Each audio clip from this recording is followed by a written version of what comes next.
So good day everyone. So this video is a supplementary problem ng Gauss Seidel Iteration. On this video, dalawang uri ng problem yung isi-solve ko. Isang non-linear tsaka isang linear. So yung isa rin dun sa dalawa ay isi-solve ko hanggang dulo. And then yung isa naman ay bibigyan ko na lang ng summary. So para magkaroon kayo ng idea kung paano yung gagawin hanggang dulo. So without further ado, let's start. So, unang-unang gagawin natin kapag linear equation yung isa-solve natin, dapat natin i-check yung tinatawag na diagonally dominant matrix. So, ano ba yan? So, diniscuss doon sa previous video na dapat yung diagonal, dapat yung kanyang absolute value ay greater than sa summation ng absolute value nung mga kasama niya sa row. So, say for example, etong 0, absolute value dapat niyan, it should be greater than absolute value of 1 plus absolute value of 7. Which is definitely hindi totoo. Tama ba? Absolute value of 0 is less than nung 1 plus 7. Ibig sabihin ba nun, ihihinto agad natin yung solution? Maaring hindi pa. Pwede mo kasing i-rearrange yung matrix. So, ito. Pwede mong i-rearrange yung matrix na yan. So, paano i-rearrange? So, itong 5, iaangat natin siya mula dyan, papunta ngayon dito. So, yung bagong matrix can be 5, 1, 0. Tapos, yung nasa ilalim niya, iaangat din natin. So, ito, iangat din natin to. So, yung next naman ay 1, 6, 1. Tapos, yung isa naman, or yung nasa taas naman, ibababa natin. So, we have 7, or 0, 1, tsaka 7. Ito ngayon yung magiging bagong form ng matrix. So, hindi naman labag sa rules ng matrix algebra yung ginawa natin kasi nag-rearrange lang din naman tayo. So, kasabay ng rearrangement na yon ay mare-rearrange rin yung mga constant natin. Kasi, kumbaga, partner-partner yan. Ito, ang partner niya, yung 0. Ito naman, partner niya, yung negative 10.5. Pero yung column ng mga variables tulad ng x, y, at z, hindi naman sila naapektuhan ng rearrangement natin. Kasi, kung papansinin mo ha, ito yung 5x, kapag kami multiply ko yan, ito yung y. Tama ba? Nung nandito, yung 5, tsaka yung 1, ito pa rin naman sila, di ba? 5x at y pa rin naman sila. So, wala akong na-alter with respect naman sa column na ito. Kaya intact na x, y, at z sila. So, ganun din sa ibang mga rows tulad nito at ito pa. So, yung constant lang din dun sa labas ang maapektuhan. So, tulad nga ng sinabi ko, yung 5 dapat ang katandem niya yung 0. Tapos, yung 6, katandem niya dapat si negative 10. At si 7, katandem niya dapat si 25.5. Ayan.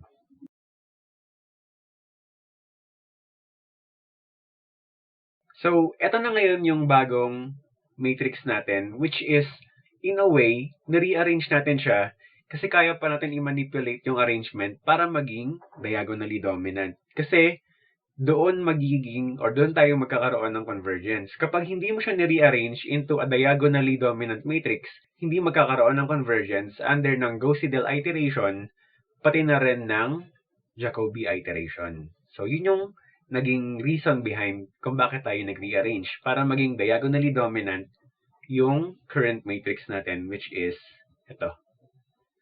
So, check natin kung siya ngayon ay diagonally dominant na. So, sabi doon, diagonal, kailangan mong sundan yung diagonal ng matrix. So, ito, 5, 6, at 7. So, sila yung major item doon sa diagonal na yon. So, ngayon, check natin kung diagonally dominant sila. Simply, yung absolute value ng 5 should be greater than sa absolute value ng mga kasama niya sa row, which is yung 1 plus yung 0. So, this time, tama yan. So, yung susunod naman is yung diagonal or yung absolute value ng 6 should be greater than the absolute value of 1 plus yung another 1.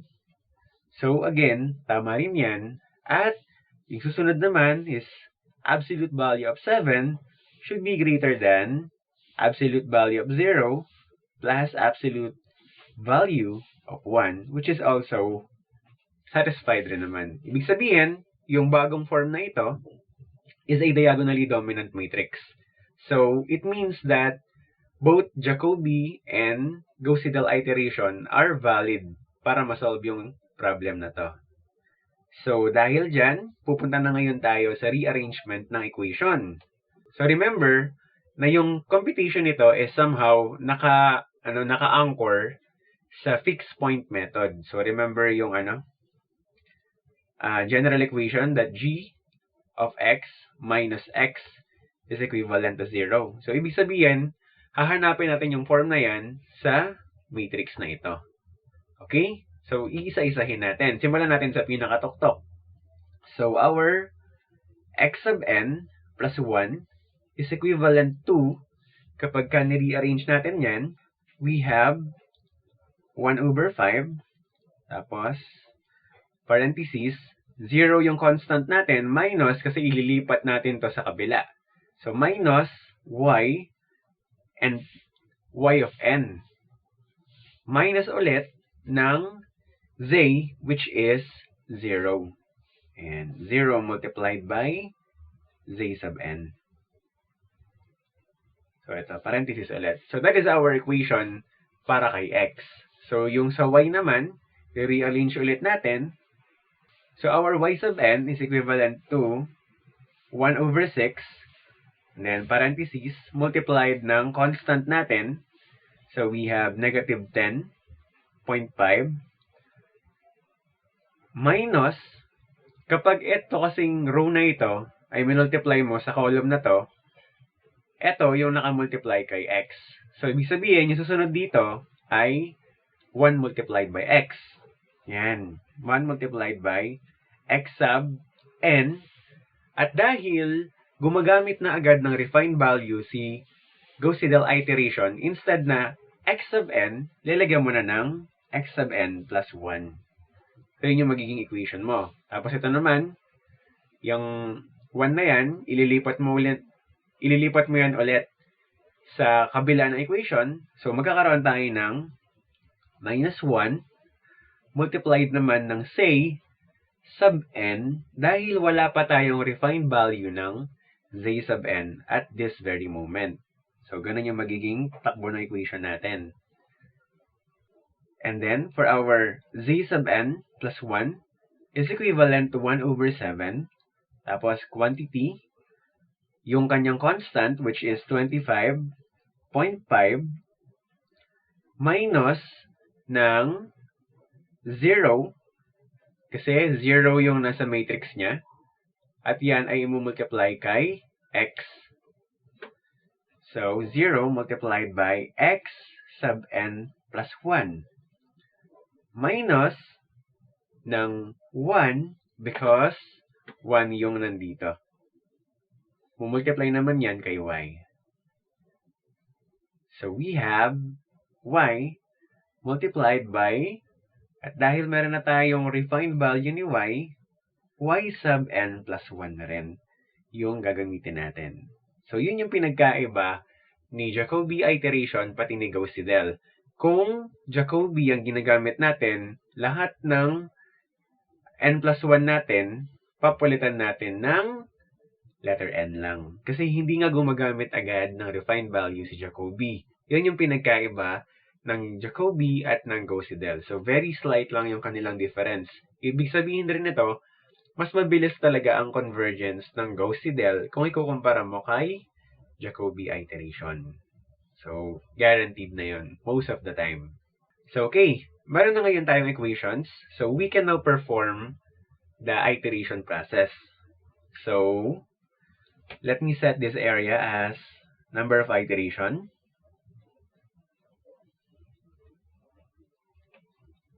At dahil, ayun nga, yung sinasabi ko doon sa previous video, yung sa clarification video.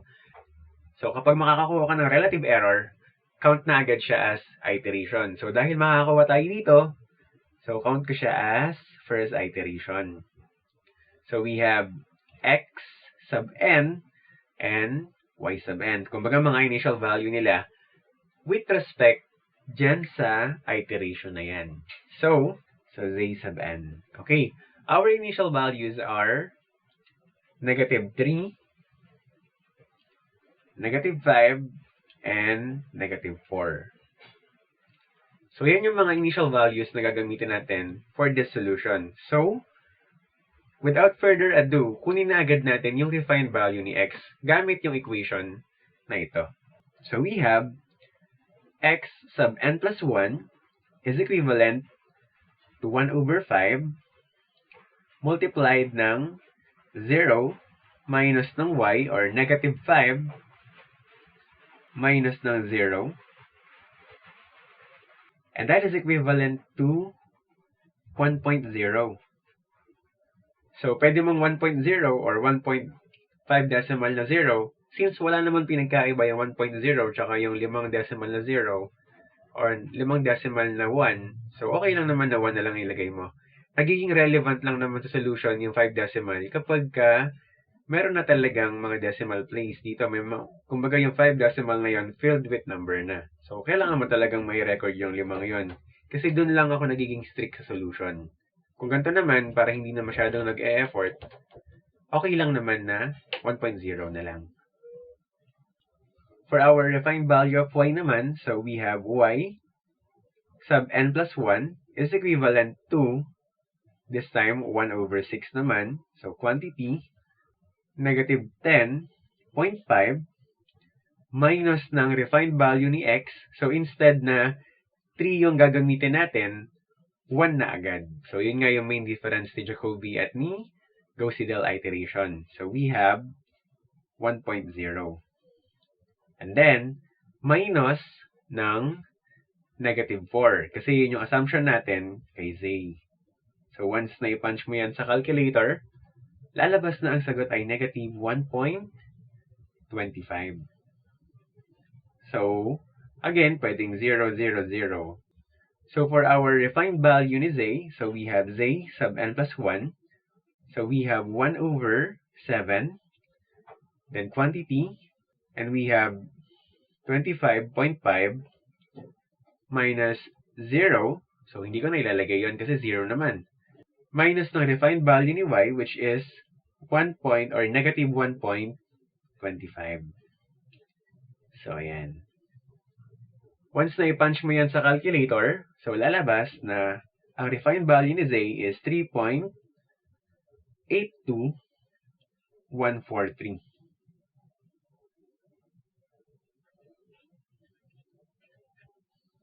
So, dahil mayroon na tayong refined value tulad nito, at meron na rin tayong initial value tulad nito, pwede na natin kunin agad yung tinatawag na relative error. So, yun nga yung pinapoint ko. Dahil makakakuha na tayo ng relative error, pwede mo na siya i-count ngayon as an iteration. Kaya first iteration na agad. So, para hindi malito. Yun na yung sinet ko dun sa previous video. Mula bisection method hanggang sa mga susunod pang mga method. So, yun na nga yung sinet ko para hindi magkalituhan sa pagbibilang ng iteration.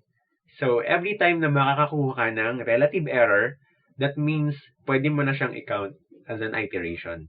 So, we have epsilon value n sub x is equivalent to the latest value, 1.0, minus the previous value, negative 3. All over present value, 1.0, and then absolute value. So, we have 4.0. So, sobrang laki pa ng ating relative error. So, greater than 0, 0, 1, obviously. So, for our epsilon sub n, y naman dito, we have negative 1.25 minus ng negative 5 all over minus 1.25. So, absolute value,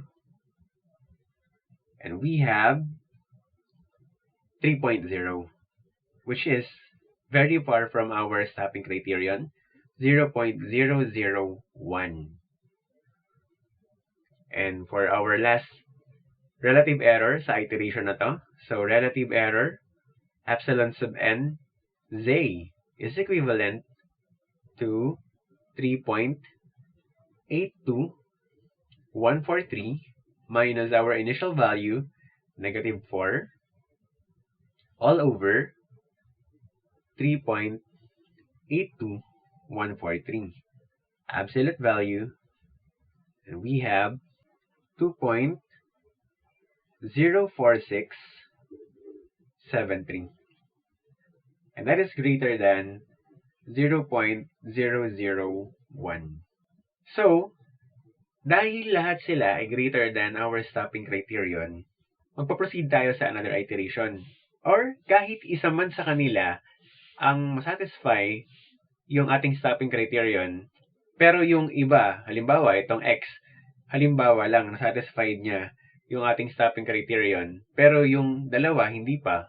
Or halimbawa, yung x tsaka yung y, satisfied nila yung stopping criterion, pero hindi pa rin satisfied ng z, hindi ka pa rin required or hindi ka pa rin allowed na huminto. So, kailangan all of them satisfied yung stopping criterion. So, we can assure that they are the real value or the real solution.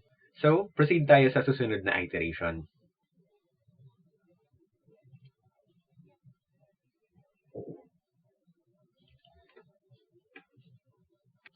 So, for our second iteration, ang magiging initial value na natin is kung ano yung refined value ng previous iteration. So, ayan nga, we have 1.0 para kay x, negative 1.25 para kay y, and 3.82143 para naman kay z. So, we will do the same thing kung ano yung ginawa natin dito. Ayan, kung ano yung mga steps na yan na yan din yung gagawin natin. So, our refined value of x again, so n plus 1 is equivalent to 1 over 5 quantity, tapos 0 minus negative 1.25. So, therefore, ang magiging final answer natin dito ay 0.25. 0, 0, 0. Immediately, punta na agad tayo sa refined value ni y. So, we have y sub n plus 1 is equivalent to 1 over 6 naman.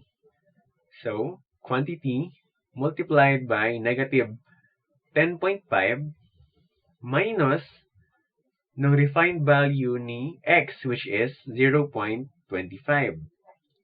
Minus ng initial value ni z, which is 3.82143. So, comma, and that is equals to negative 2.42857. So, for our z sub n,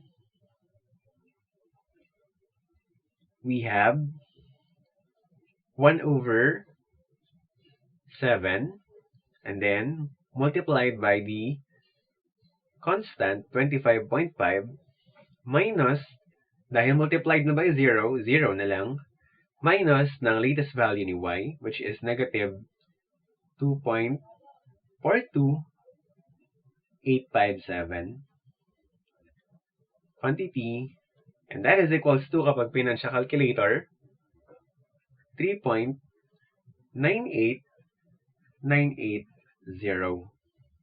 So again, dahil meron na tayong refined value at initial value, we can now determine the relative error. So our relative error is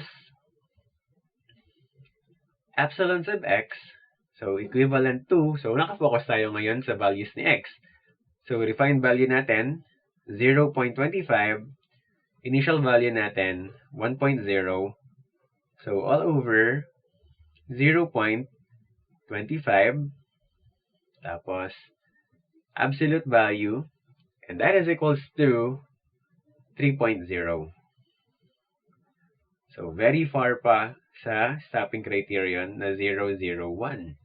Punta naman tayo kay y. So, epsilon sub n of y is equivalent to our refined value, negative 2.42857 minus ng ating initial value, negative 0.125 all over negative 2.42857 and then absolute value.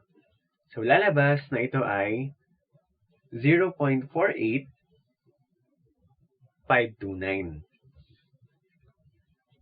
So, still greater than 0.001.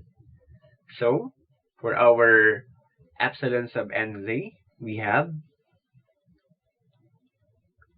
refined value natin, 3.98980 minus our previous value, 3.82143 all over our refined value, 3.82143. Again, absolute value.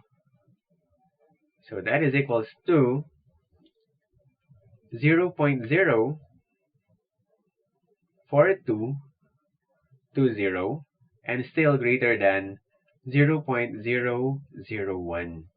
Pero medyo malapit na. But still, lahat sila ay hindi pa rin satisfied yung stopping criterion. We will proceed to the another iteration.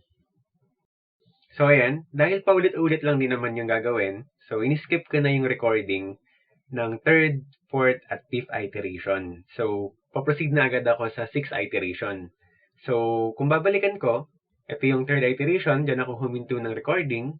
So, parehas na parehas lang kung ano yung ginawa natin dito sa portion na to, as well as kung anong ginawa sa portion na yan.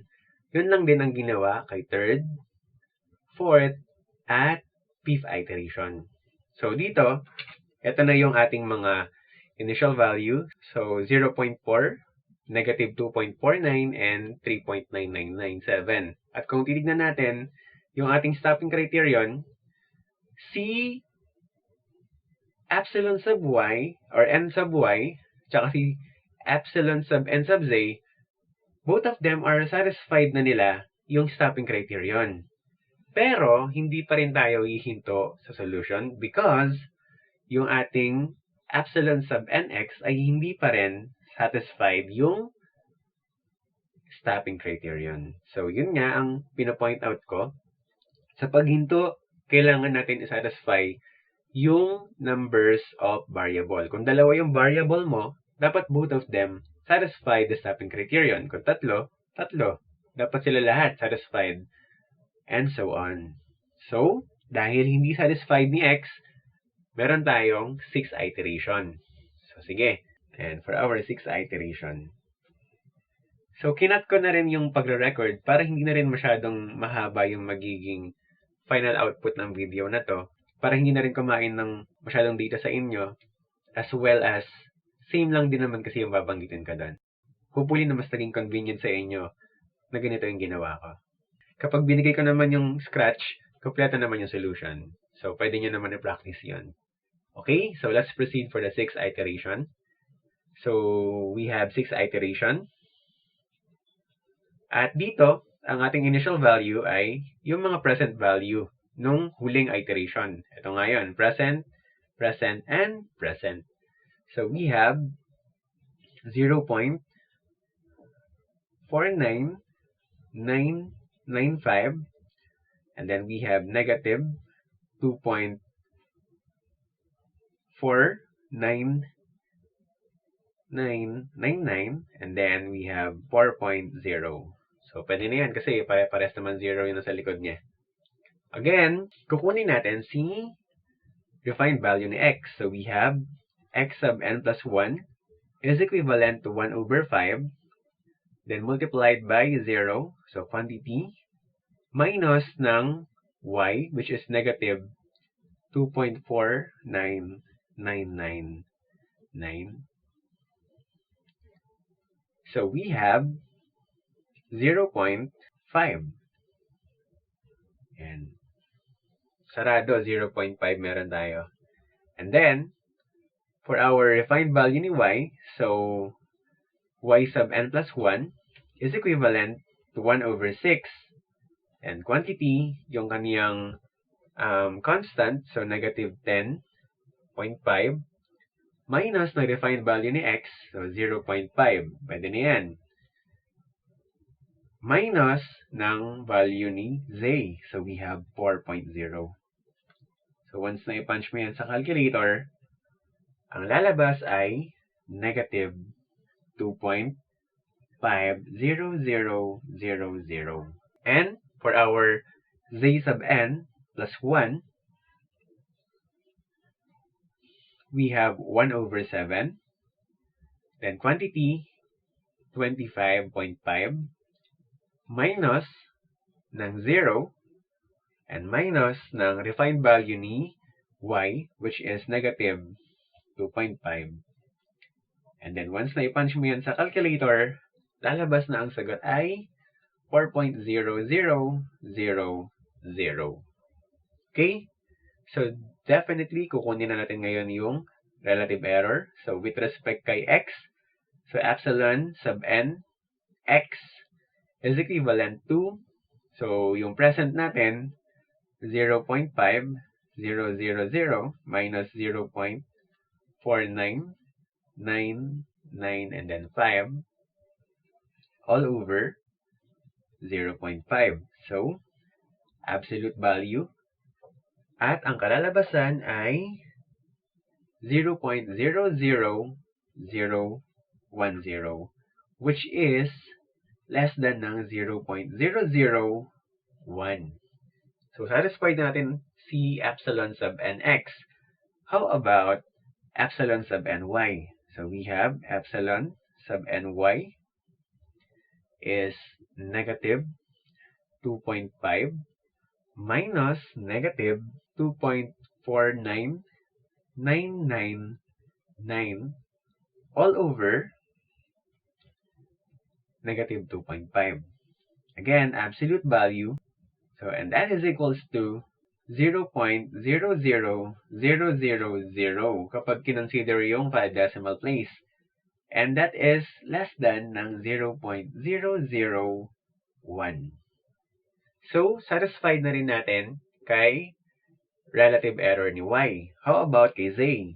So, epsilon sub nz is equivalent to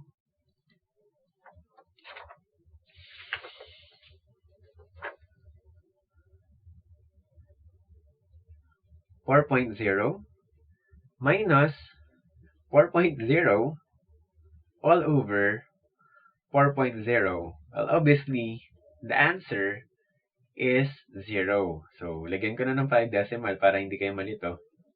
And obviously, that is less than 0.001. And that is the time na hihinto ka na ng iteration. Bakit ka mo? Kasi, yung mga relative error mo, ito, at ito, both or all of them. So, wala dapat may iwan. Dapat lahat sila satisfy yung stopping criterion. So, that's where you stop the solution. At sino ang magiging root value mo? Kung sino yung latest value ng iteration na yan. Sino ba ang latest value? E di ito. So, ibig sabihin, your solution will stop at 6 iteration with a, kumbaga, final root value para kay x, 0.5, para kay y, negative 2.5, at para naman kay z, 4.0. So, yan yung final root value mo. Kapag hiningi yan, or kapag hiningi na determine the root value of this system of equation, yan yung tatlong ibibigay mo. So, again, huminto ka sa 6 iteration. O halimbawa, ginawa mong 0. Halimbawa, yung ating first iteration, hindi mo muna kinount as first iteration. So, ang tanong, meron ba yung impact sa final answer mo? The answer is yes, may impact siya, pero hindi doon sa root value. Kung tinatanong ay iteration, doon siya magkaka-impact. Kasi kung ganun ang ginawa mo, lalabas na matatapos ka at 5th iteration. Pero yung root value, ito pa rin. So, hindi magbabago yan. Pati yung mga relative error mo, sila pa rin ang makukuha mo. Kahit na 0 yung unang count mo doon sa iteration. So, kumbaga, in terms of the final answer, specifically the root values and the relative error, walang effect yung counting natin sa iteration. So, ayan. So, diyan magkatapos ang solution para sa problem natin na system of linear equations. So, yung susunod na problem na sasolve ko ay system of nonlinear equations naman. So, hopefully, naging malinaw sa inyo yung discussion sa method na to. So, this is our second problem para sa video na ito. So, this time, this problem is a nonlinear equation or system of nonlinear equation. So, ang goal natin ay makakuha ng root value kung saan itong dalawang nonlinear equation na to ay magi-intersect. So, babalik ulit tayo doon sa general equation na ginamit natin mula fixed point method pati doon sa naunang problem kanina. So, g of x minus x is equivalent to 0. So, our goal ay i-rearrange itong dalawang equation na to in a way na mabubuo natin yung general equation na ito. So, let's start. So, for the first equation, we have x sub n plus 1. Kapag ka-rearrange natin ito, it can be 145 minus 4y squared all over 3 and then quantity raised to 1/3. So, ito ang tatawagin natin ngayon na g sub 1 of y. Dahil ang nasa loob na variable ay y. Kumbaga, a function dependent kay variable y. So, yung susunod naman na equation can be y sub n plus 1 is equivalent to 4x squared plus 28 and then raised to 1 over 3. So, tatawagin naman natin tong g of 2 and this time dahil siya ay dependent kay x of x naman or g sub 2 of x naman ang tatawag natin sa kanya. So, this time hindi mo kailangan na check kung ang matrix ba na mabubuo ay diagonally dominant. Hindi mo rin kailangan na check yung tinatawag natin na g prime of x. So, immediately, magpa-proceed ka na agad sa solution. So, ganun yung nonlinear equations. So, meron na tayong dalawang equation. Ito, tsaka ito. So, we can now start. So, set ko ngayon tong area na to as the number of iteration. And then, this is our x sub n and y sub n. Dahil dalawa lang naman yung variable natin. At dahil makakuha agad tayo ng relative error, ika-count ko na siya agad as first iteration. So, ganun na yung rule natin, di ba?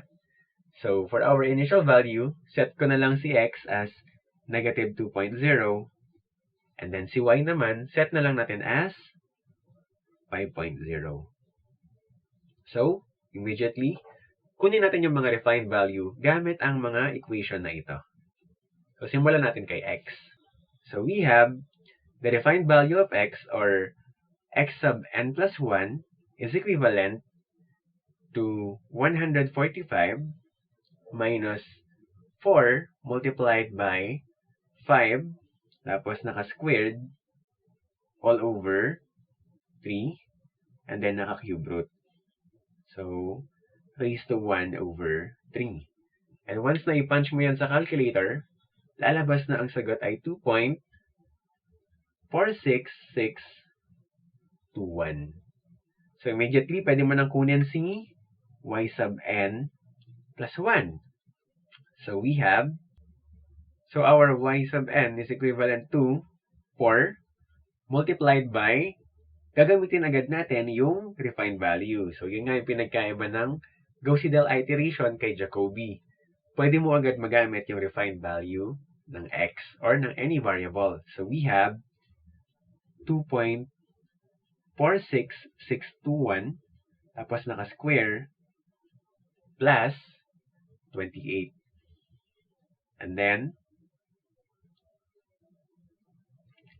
raised to 1 over 3. So, kapag tinype mo yan sa calculator, lalabas na ang sagot ay 3.74036. Dahil meron na tayong present value at previous value, we can now determine the relative error. So, epsilon sub n of x is equivalent to 2.46621 minus negative 2.0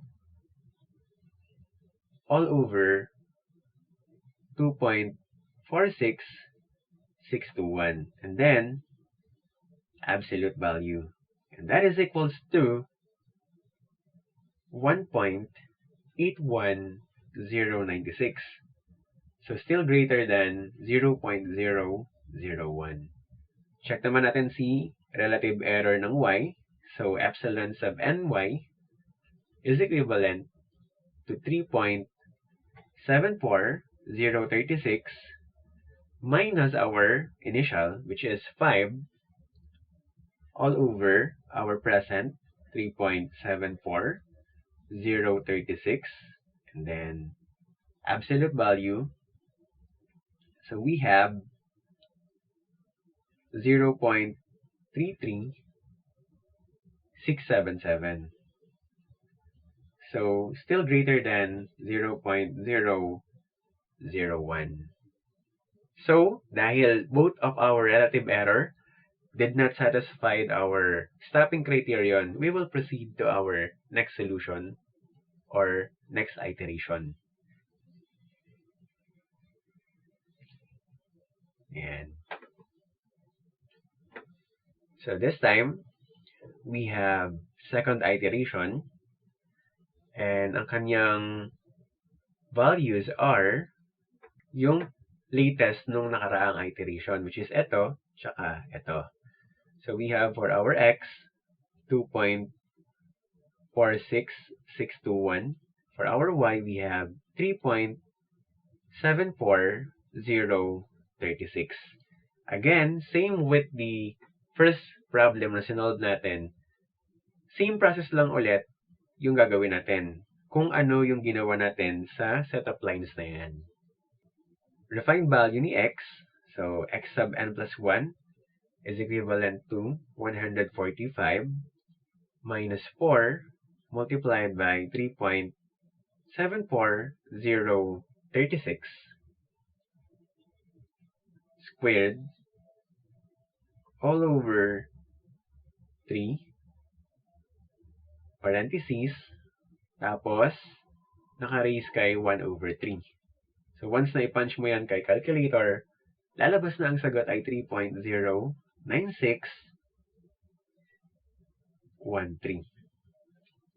Immediately, kunin natin yung refined value ni y. So we have y sub n plus 1 is equivalent to 4 multiplied by 3.09613. So yan yung latest refined value ni x. So squared plus 28. Again, so parentheses, and then cube root natin, 1 over 3. So that is equals to 4.04825.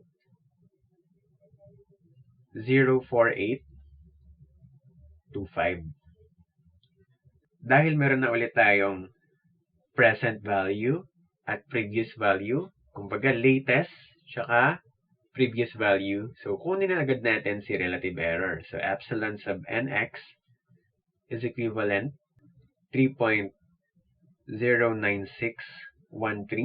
minus 2.46621 621 all over 3.09613. And then absolute value.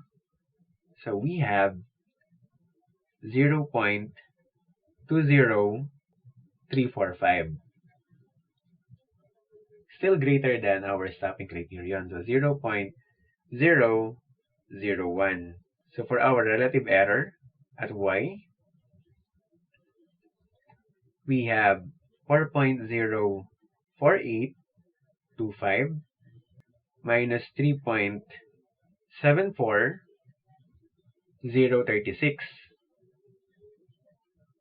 all over 4.04825.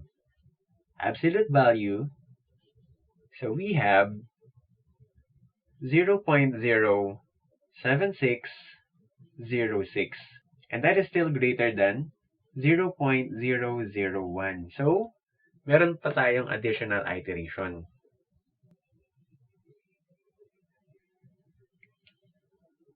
So, for our third iteration, ang magiging initial values naman natin is kung ano nga ulit yung refined value or latest value nung huling iteration, which is ito, tsaka ito. So, we have 3.09613,